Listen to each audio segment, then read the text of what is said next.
Hi, my name is Kate Berry from the University of Texas at Austin, and welcome to this Spiral video where we will talk about how to solve equal groups word problems with fractions. So let's take a look at our first word problem. This is an example from our grade 5 STAR from 2022. So we always know whenever we're working with word problems, we want to use an attack strategy and our schemas. So here I have our attack strategy poster and our schema poster to help us get started. Here I would first check for a table or a graph. I do not see one. If I did see one, I would number it. I'm going to go ahead and write our UPS attack strategy letters in the corner to help us get started. Our first U is understand by reading, so let's go ahead and read the problem. It says, Leanne bought 2 cartons of yogurt. She ate 1/8 of a carton of yogurt each day. How many days did it take Leanne to eat all of the yogurt in 2 cartons?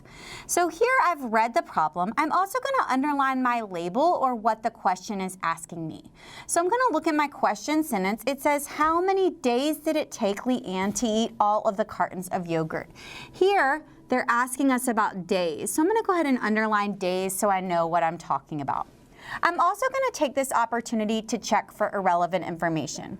Here, all of my numbers are talking about cartons and yogurt and days.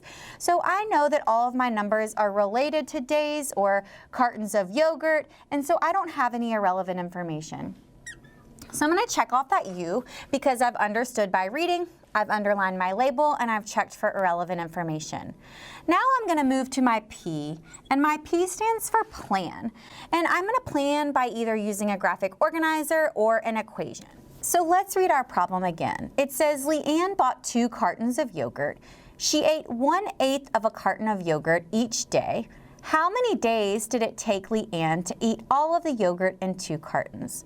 So here we know we have the days, which is our number of groups, and the amount of yogurt she ate each day, which is our number in each group, for the total amount of yogurt Leanne ate, which is our product. Because I have groups, which are our days, and a number in each group, which is the amount of yogurt Leanne ate each day, I know that I have an equal groups problem. So you might choose to write a graphic organizer. Here I'm going to write our equal groups equation.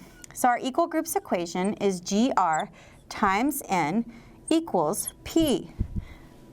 I'm going to darken my N a little bit.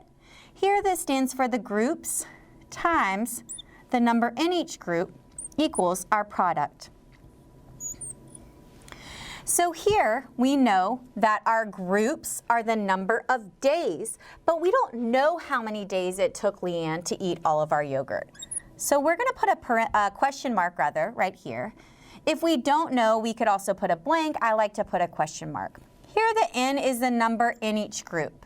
So here we know she ate 1/8 of a carton each day. So the amount she ate each day is going to be our number in each group. So I know that she ate 1/8 of a carton each day, which is our number in each group. And I know that in all, she ate 2 cartons of yogurt. So I'm going to put a 2 there. Now, I always like to check my numbers off after I use them. That's a clue that I've already finished using those numbers. So now I'm going to bring down my signs. You might have students who are very advanced, and they might be able to look at this and say, wow, I know 16 times 1/8 equals 2. I know little Kate as a 4th grade student would not be able to do that. So what we can do is say when we have groups missing or the number in each group missing, I know I can divide. So if I'm going to divide, I can do 2 divided by 1/8 is the same as question mark or blank. Now, there are many ways we can teach students to divide a whole number by a fraction. I really find that drawing pictures or creating a visual is really helpful for students, so that's what I'm going to do here. So here, I know that I have 2 holes. So I'm going to go ahead and draw 2 holes, so 2 whole circles here. Now, I need to know 1/8 okay? 1/8 of 2. That means for each of my 2 holes, I'm gonna create 8 parts. So I can think about the spokes of a bicycle wheel, or we can think about a pizza, 1, 2, 3, 4, 5, 6, 7, 8. And now I'm gonna create 8 parts in my second hole. So I have 2 holes, and I've divided each of them by 1/8. Now all I need to do to figure out my product is to count how many equal parts I have. Well, I know that I have 8 equal parts here, and I have 8 equal parts here. So I know that my answer is going to be 16. Now, I can't just have a number answer. I'm also going to have a label answer. And I see what I underline in my question sentence is days. And this marker, I'm going to make it a little bit darker so you guys can see it. But we have 16 days. So we have a number answer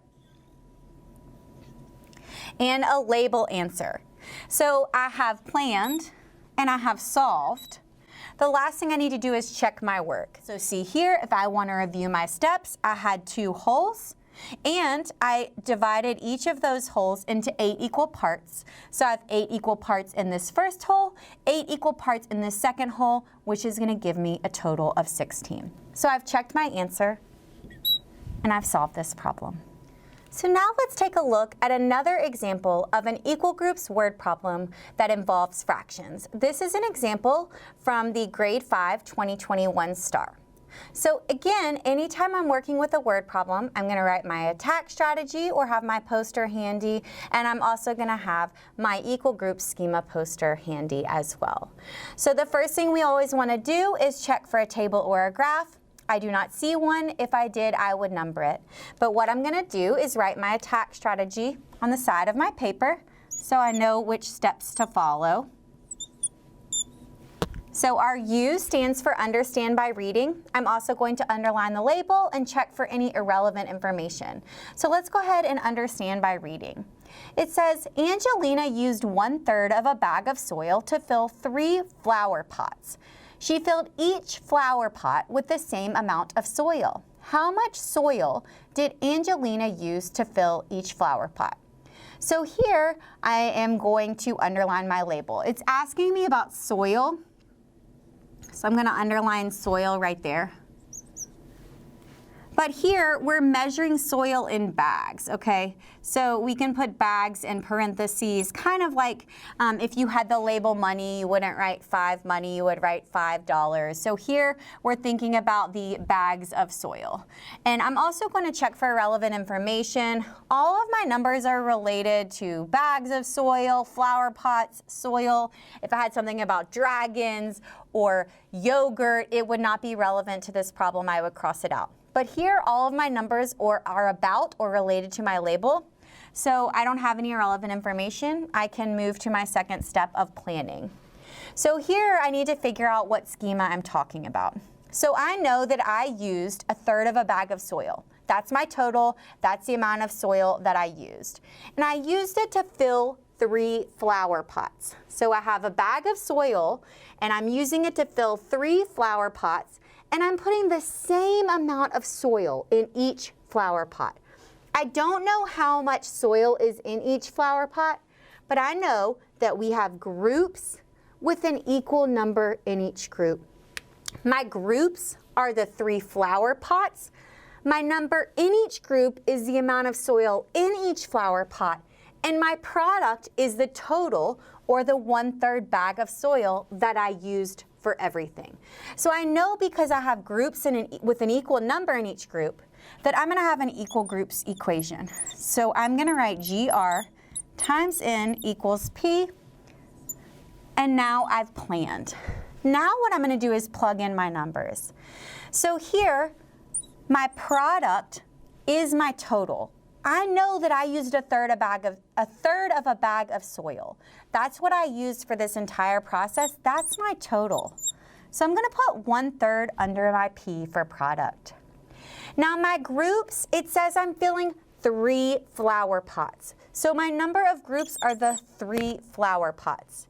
It says how much soil did we use to fill each flower pot?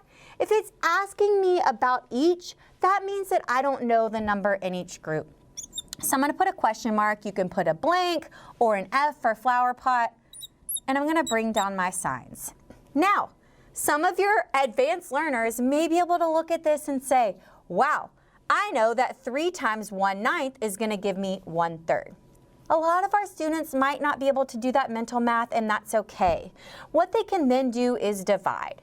So what I'm going to do is take 1/3 divided by 3 equals or is the same as blank. Okay, so we're going to do 1/3 divided by 3 equals blank. Now, there are many ways we can teach students to divide a fraction by a whole number. I really like visuals. I think it's really a helpful way for students to understand. So we're going to use a visual to explain this. So here I have 1/3. So I'm going to go ahead and draw 1/3. I kind of like using the length model when we have thirds. So here we have 1/3. And I'm going to go ahead and shade this in because I have 1/3.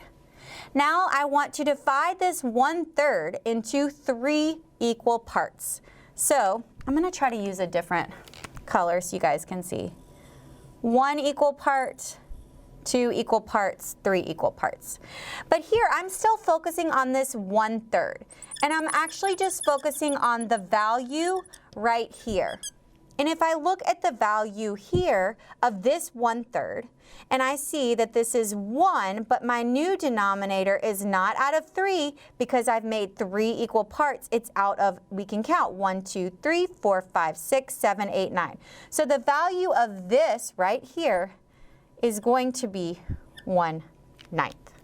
So 1/3 divided by 3 is the same as 1/9. And then I need to check my label, bags of soil. So you can see here, we first made 1/3 by showing 1/3 and shading that in. And then we divided that 1/3 into 3 equal parts. And then focused on that value of that 1/3 value after we divided it into 3 equal parts, and that value right here was 1/9. So we've solved our problem. So now we want to check our answer for reasonableness. This is our last step here. So here, if I have 1/3 and I divide it by 3, it would make sense that I have 1/9. We can do the math over again. You can teach your students any other way to divide as a way to check it. But here our answer makes sense because 1/3 divided by 3 is the same as 1/9. Nice job solving this problem. Thank you so much for tuning in to this spiral video where we talked about how to solve equal groups word problems with fractions. We look forward to seeing you again soon.